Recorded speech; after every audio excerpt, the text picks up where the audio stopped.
విషయం. భౌతికమైనటువంటి ఫలాలు మూడు. ఒకటి భూఫలము, రెండవది గర్భఫలం, మూడవది పశువుల ఫలం,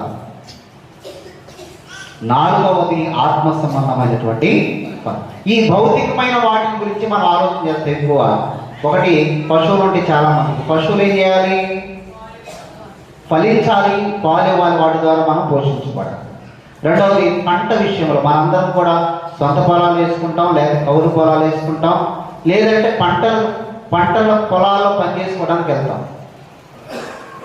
బీడి భూములని అనుకోండి, బీడి భూముల వల్ల ఎవరికి ప్రయోజనం ఉండదు? రైతుకి ప్రయోజనం లేదు. పని చేసుకున్నాం అనుకుంటే మనం కూడా దానిలో ప్రయోజనం. కానీ ఇక్కడ పంట పొలం విషయంలో కూడా ఫలాన్ని దేవుడు ఇస్తాడు. మూడో విషయం ఏంటంటే గర్భఫలము. ఏ ఫలం అది? గర్భఫలం.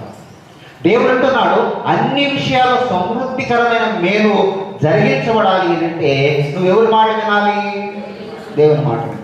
దేవుడు అంటున్నాడు దేవుని మాట ఎప్పుడైతే నువ్వు వింటావో నీ పంటలు బాగుపడుతుంది, నీ గర్భఫలం ఫలించుద్ది, అలాగనే నీ పశువుల మందలు కూడా ఫలభరితమైన స్థితికి రాదు. ఎప్పుడు అని అంటే దేవుని మాట విన్నప్పుడే. కానీ దేవుని మాట మనం వింటున్నామా? చెప్పాలి. వింటే అది దీవెనే మేలే.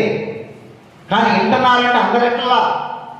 ప్రాబ్లం ఏంటంటే అందరూ వస్తున్నాం కానీ అందరూ వింటలా.